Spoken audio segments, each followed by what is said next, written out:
Il y a des crimes qu'on prépare longtemps avant de les commettre. Pas avec des armes. Pas avec de la violence. Avec des pensées. Des pensées qui reviennent chaque nuit. Des pensées qu'on chasse d'abord. Puis qu'on écoute. Puis qu'on accepte. Aïcha ne s'est pas réveillée un matin en décidant de tuer sa belle-mère. Non. Elle y a pensé pendant des années. Aïcha avait 34 ans. 2 enfants. Un mari. Et pourtant, elle n'avait rien. Pas d'argent à elle. Pas de maison à elle. Pas même le droit de décider. Quand elle s'était mariée avec Aboubakar, elle croyait entrer dans une vie stable. Une vie respectée. Une vie où elle ne manquerait plus jamais de rien. Mais elle n'avait pas épousé un homme. Elle avait épousé une maison. Et surtout, elle avait épousé une mère. Esther n'élevait pas la voix. Elle n'avait pas besoin. Un simple regard suffisait. Veuve depuis 15 ans, elle avait tout bâti seule. Et elle en était fière. Très fière. Elle répétait souvent. Une femme qui possède ne dépend de personne. Mais chez elle, personne ne possédait rien. Sauf elle. La maison. L'argent. Les décisions. Même le salaire de son fils. Chaque fin de mois, Aboubakar rentrait avec son enveloppe. Et sans un mot, il la posait devant sa mère. Aïcha observait la scène. Toujours la même. Toujours en silence. Quand elle demandait de l'argent, Esther fronçait les sourcils. Pourquoi faire? Tu dépenses trop. Aïcha comptait les billets. Comptait les jours. Comptait sa patience. La nuit, elle pleurait sans bruit. Devant les autres, Aïcha était parfaite. Respectueuse. Souriante. Soumise. Quelle chance, cette belle fille, disaient les voisines. Elle ne savait pas. Elle ne voyait pas les humiliations quotidiennes. Les remarques. Les soupirs. Les silences lourds. Aïcha avalait tout. Mais chaque humiliation la transformait. Elle se disait souvent, quand elle ne sera plus là. Mais Esther ne tombait jamais malade. Jamais fatiguée. Elle marchait vite. Parlor fort. Commandait tout. 20 ans. Peut-être plus. Aïcha sentit la panique monter. Un après-midi, Aïcha passa devant la chambre de Esther.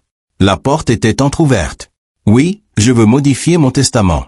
Donner plus à l'orphelinat. Le cœur d'Aïcha se serra. Tout s'écroulait.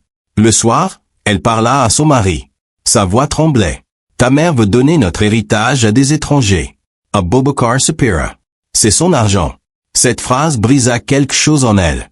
Elle comprit qu'elle n'aurait jamais d'allié. Cette nuit-là, Aïcha ne dormit pas. Une idée s'installa doucement. Comme un serpent. Et si? Elle eut peur de cette pensée. Mais elle ne la chassa pas. Les jours suivants, elle chercha. Enkeshet. La nuit.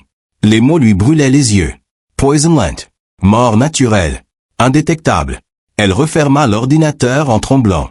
Mais elle y revint. Toujours. Quand elle acheta la poudre blanche, elle sut. Il n'y avait plus de retour possible. En rentrant chez elle, le sachet contre sa peau, son cœur battait si fort qu'elle crut mourir. Ce soir-là, elle prépara le dîner. Et pour la première fois, elle mit une pincée de poudre dans l'assiette de Esther. Esterman Hea. Sans rien remarquer. Aïcha sentit ses jambes lâcher. Elle venait de franchir une ligne invisible. Certains passages ne permettent jamais de revenir en arrière. Quand on commence, on se dit que ce sera la dernière fois. Puis encore une. Puis encore une autre. Et très vite, le crime devient une habitude. Chaque jour, Aïcha ajoutait la poudre. Toujours la même quantité. Toujours avec la même précision. Elle faisait attention. Trop attention. Esther continuait de vivre normalement. Parfois, Aïcha doutait. Et si ça ne marchait pas? Après 2 semaines, Esther se plaignit. Je me sens fatiguée. Aïcha baissa les yeux pour cacher son soulagement. Vous devriez voir un médecin, belle maman. Les examens ne montraient rien. C'est l'âge. Aïcha souriait. Aïcha rassurait. À l'intérieur, elle comptait. 1 mois passa. Puis 2. Esther s'affaiblit. Respirait mal. Aboubakar pleurait. Aïcha jouait son rôle à la perfection. Une nuit, Esther l'appela. Sa voix était faible mais lucide. J'ai changé mon testament. Presque tout ira à mon fils, et à toi. Ces mots furent comme un couteau. Aïcha sentit la culpabilité l'envahir. 3 semaines plus tard, Esther mourut. Paisiblement. Sans bruit. Aïcha pensa. C'est fini. Elle se trompait. À 3 heures du matin, Aïcha ouvrit les yeux. Esther était là. Debout. Silencieuse. Qui la regardait. Aïcha hurla. La mort venait d'ouvrir une porte. Et quelque chose venait de sortir. Il existe une heure de la nuit où le monde semble suspendu. Ni vraiment la veille, ni vraiment le sommeil. Une heure où l'esprit est fragile, où les frontières deviennent floues. Pour Aïcha, cette heure avait un nom, 3 heures du matin. Après cette première nuit, Aïcha ne dormit plus. Elle restait allongée, les yeux grands ouverts, le regard fixé sur le pied du lit. C'est la fatigue, c'est le stress, c'est le deuil. Mais au fond d'elle, elle savait. Ce qu'elle avait vu n'était pas un rêve. La seconde nuit, elle ne cria pas tout de suite. Quand elle ouvrit les yeux, Esther était déjà là, immobile, silencieuse. Son visage n'exprimait ni colère ni douceur, juste une certitude glaciale. Aïcha tenta de bouger. Impossible. Esther fit un pas, puis un autre. Je sais. Un seul mot. Mais il pesa plus lourd que toutes les accusations possibles. Aïcha s'y révéla en sourd. Son cœur battait trop vite. Ses mains tremblaient. Au matin, elle remarqua une marque bleutée sur son poignet, comme une empreinte de doigt. La douleur était réelle. Ta mère me rend visite la nuit. Aboubacar, là, regarda l'homme. Puis soupira. Tu es épuisé. Tout ça va passer. Il ne voulait pas entendre. Aïcha comprit qu'elle était seule. Les nuits suivantes furent pires. Parfois, Esther restait silencieuse. Parfois, elle parlait. Tu m'as regardé mourir. Chaque jour. Sans rien dire. Aïcha se réveillait en pleurant. Mais aucune larme ne soulageait sa peur. Les journées devinrent floues. Aïcha oubliait, brûlait la nourriture, perdait le fil de ses pensées. Les enfants la regardaient avec inquiétude. Maman, pourquoi tu cries la nuit? Elle mentait. Encore. Une nuit, Esther s'approcha si près qu'Aïcha sentit son souffle froid. Tu voulais l'argent. Maintenant, tu vas payer. Que veux-tu de moi?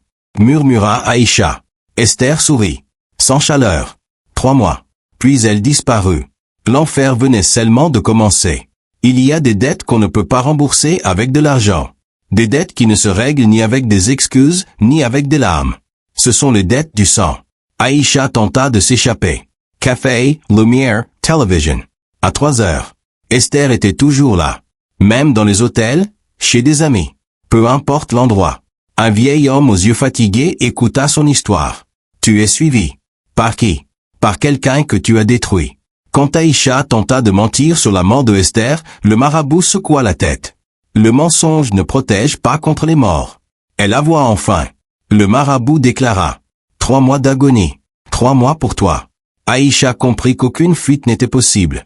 Les nuits étaient devenues un champ de bataille. Elle n'avait plus d'alliés. Même Boubacar la regardait comme une étrangère. Une nuit, à bout de souffle, elle murmura. Je vais payer. Mais elle savait que la prison ne suffirait pas. La dette des morts ne se règle pas avec des barreaux. Le lendemain, elle se rendit au commissariat. Je veux avouer un crime. Quel crime? J'ai tué ma belle-mère. Le procès confirma tout. Préméditation. Meurtre avec intention. Peine, 20 ans de prison ferme. La justice humaine avait parlé. Mais la justice de Esther ne suffisait pas. Chaque nuit, Aïcha revivait l'agonie qu'elle avait infligée. Chaque geste, chaque douleur, chaque vertige. Elle suppliait. Prière, jeûne, rituel. Rien ne fonctionnait.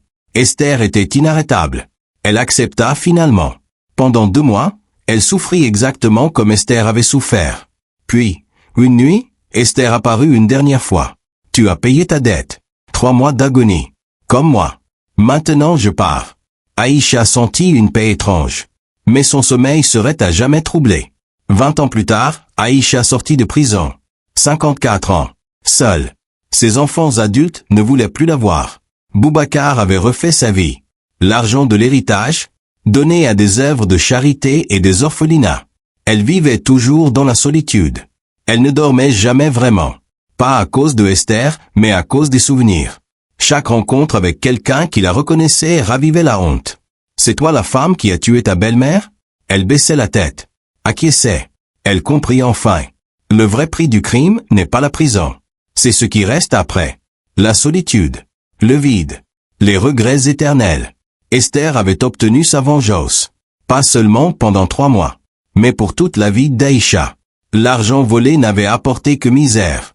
La cupidité avait détruit tout ce qu'Aïcha aimait. Certaines morts ne restent pas enterrées. Certaines vengeances durent plus longtemps que la vie elle-même.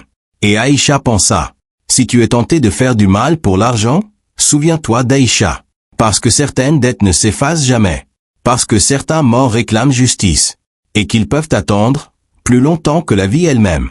Si elle vous a fait réfléchir, abonnez-vous et likez. À très bientôt pour une nouvelle histoire.